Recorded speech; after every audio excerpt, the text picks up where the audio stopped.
Hey everybody, welcome to the garden. I hope you're having a great day.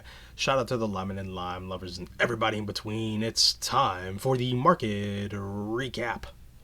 And if you're interested in any of the services I provide, please check out the links in the description below for both the Patreon and Discord. Okay, guys, so we're going to take a look at the markets. So starting off with the dollar. So dollar's been pretty interesting, playing out virtually around what we thought it would. I did think as of now it would have spiked up a bit harder sooner. I'm still leaning towards short term a move to the upside, coming back towards at least 106, but potentially even higher, coming towards 108, and even visiting this bearish fair value gap up here. So I am looking for a decent move to the upside, but I am looking once it gets towards that level, those zones, that we do have a larger breakdown back towards this ascending trend line here, and then eventually breaking that and coming towards this lower blue zone here, so around 100 to 97, and that 97 level resides on this monthly bullish descending trend line level. So this is where it broke out on the monthly time frame. So it coming back to this level and holding on the monthly is just a bullish retest of the breakout. So that's what I'm seeing occurring here over the next couple months, if it should. Okay, if it should, depending on how the Fed, comes out during next year, early next year, its stances, its policies, a lot of this can change. But just looking at the chart, I am looking for a short-term rise up, then a break back down towards this ascending trend line, for that ascending trend line to eventually break down and us to come down towards 100 and sub 100. Okay, now let's get down to the Dow. Let's take a look at that. So the Dow is currently following our path so far. So I kept the doodles on from the last market recaps.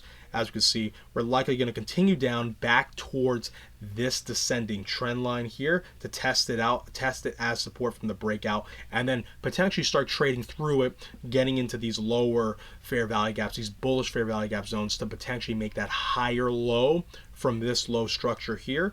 And I still have the potentially this bottoming structure here, but I don't see that really occurring. I'm keeping it on the chart because anything can happen, but I don't see this occurring because usually an inverse head and shoulder structure or this sort of W structure doesn't usually happen after such a drop. It's usually much deeper at a bottoming structure from a larger consolidation, because in my eyes, when I look at this, I see more downside on the much higher time frames. All right, but if this were to happen where we have this sort of W structure or inverse head and shoulder structure, that would imply that we're looking for all-time highs to break. Now, it's not impossible, it's just not probable.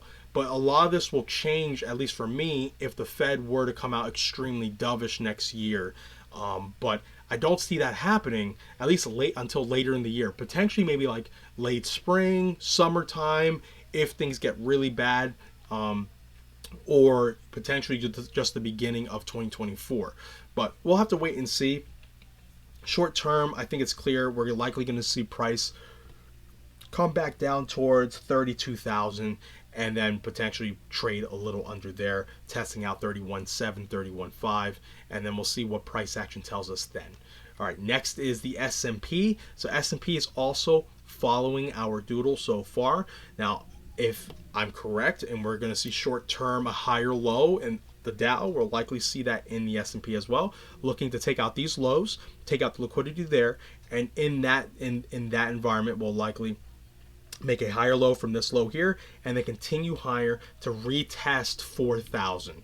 Okay, and then depending on how we look, that may be enough to come out, this retracement may be enough to break through 4,000 and take out the liquidity above this swing high up here. So that's above 4,300 going towards 44, potentially all the way towards 4,500-ish. Okay. Next is the NASDAQ. So NASDAQ playing out like I thought it would, coming back into this descending channel after holding the top line as support for some time, but now filling out this bullish fair value gap. So once this daily candle potentially closes through this fair value gap, we can take this off the chart. We've tapped into this support zone here, a support line I should say, at 11,071. We've wicked there, getting traded back above. I see this level breaking sooner rather than later. So whether today, but if not today, sometime this week, to eventually come back down towards these lows. And depending on how deep the retracement is for the Dow and S&P, we may see this actually breach these lows and sweep under there and grab the liquidity under there before any rise higher. All right, now let's get on to oil. So looking at oil, oil's also playing out our path so far. I said watch as oil comes down towards this descending trend line. This is a monthly bullish trend line here. Okay, came down, bounced off of it, and watch for this bullish fair value gap to what? Get filled and hold potentially a higher low structure. Now, it's not confirmed. We'll see if this actually makes a higher low from here, and then come revisit this bearish fair value gap to grab the liquidity above this swing high, and then potentially break out higher to grab the liquidity above this swing high, getting back towards 85. So I am seeing oil become more bullish over time, and that will, in my opinion, affect the economies all around the world, especially Europe, as we get into the colder months. So watch for a lot of news that's going to be very, very bearish on the markets, or rather, I should say, on the economies, because oil is looking good to actually rally higher. And I don't think it stops at 85. I do think you may get a retracement there, but I don't think you stop at 85. I think we've come to the levels where it's gone low enough to where it can go to very, very high prices very fast, especially if there is a supply shock that demand's not going to be that doesn't have enough for the demand that may be coming. Okay, if we do break down, watch for $60. That's going to be a major level, and that will probably hold for quite some time. All right, next is gold and silver. So gold is actually pretty impressive. I still am leaning more towards a retracement lower to come down towards these bullish fair value gaps, but it's done very well to hold so far. Again, this is also off of dollar weakness. The dollar has been remaining weaker for longer than I anticipated, but if the dollar can get that impulse higher, can get those bids, watch for gold to finally start to break down and come towards those lower fair value gaps. And again, we are seeing signs of the bears are taking control here. Look how hard the bulls are working to go up, and look how easy it is for the bears to sell down. But what is impressive is the bulls have been able to hold higher low after higher low, but we should be coming towards the end of this rising structure now. Okay, we should be starting to see the end of this rising structure, because I'm looking at this as a rising wedge in the making here. So we may come into a move that goes up. Okay, so something like we're seeing here, and potentially a little bit higher, and then we should look for a failure down. Once you get that failure down, you're going to likely come down towards at least this higher fair value gap, but most likely this medium fair value gap to grab the liquidity I have circled here.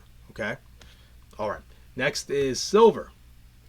Silver looks good. Rejection was very clean. We should see continuation to the downside to test the top side of this ascending trend line and this fair value gap zone here. And if gold has a retrace to where I think it will, you'll likely see silver break even further down towards this lower fair value gap, grabbing liquidity under this consolidation and that low pivot there as well. So everything so far is actually following our pathways. We'll see how price matures, if that remains the same. So next we're going to be looking at Bitcoin. So we're going to close this out looking at Bitcoin. Let's see what's going on with Bitcoin over here. So Bitcoin looks pretty bearish. Okay, so Bitcoin actually looks pretty bearish, but what I am watching very closely is, can it hold this support? So can it hold this consolidation?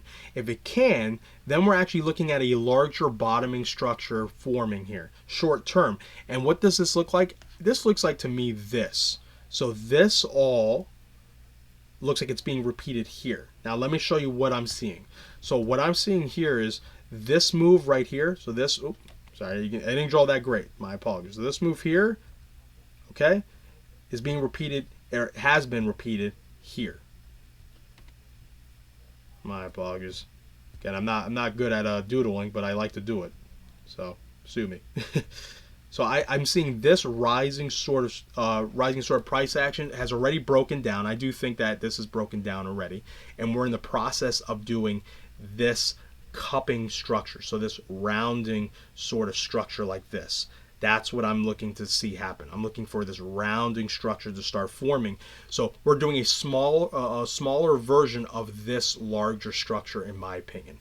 Now we'll see if that actually happens. We'll see if I'm right. And if I am, I do think we're actually going to go higher because, in my opinion, when I look at the price action back there, okay, I actually believe this price action was breaking out bullish before the FTX drop. So we had this higher low, this Adam and Eve sort of structure. So Adam and Eve double bottom structure. So you had this low here, which was Adam, and then you had Eve, which is right here. So she was like this rounding bottom, and she was a bit higher than Adam. Okay, that's how the Adam and Eve double bottom structures tend to form. And then I believe we did have that breakout. So we did actually have a breakout. So if you go from this high pivot here to this high pivot here, and you pull out into the future, what do you see? You see that we broke out right here, okay, had a bullish consolidation right here, and then a continuation, and then boom, FTX news came out and we dumped.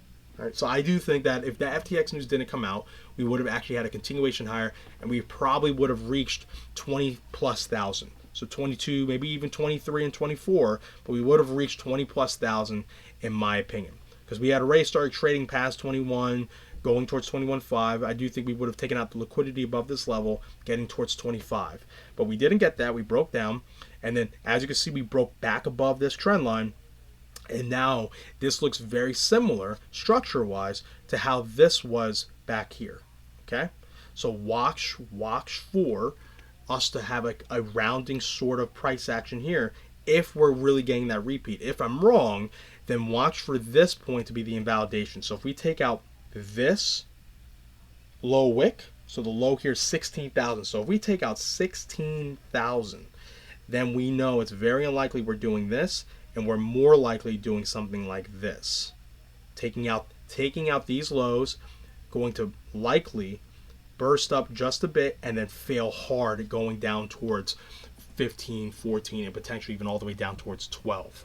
Okay? So that is it. We'll wait and see how this plays out, how this price action matures, but that is it for the market recap today. I hope you guys enjoyed the content, enjoyed the video. If you agree or disagree, make sure to leave a comment down below. If you like the content, make sure to give me a like, a subscribe, maybe a follow, or I should say rather maybe a share. Maybe a share. Do follow me. And if you have any questions, make sure to leave them down in the comment section or ask me in the Discord. Discord's the best place to get in contact with me. All right, everyone, that's it. Remember, be patient, be vigilant, and be nimble. I love you guys. Take care.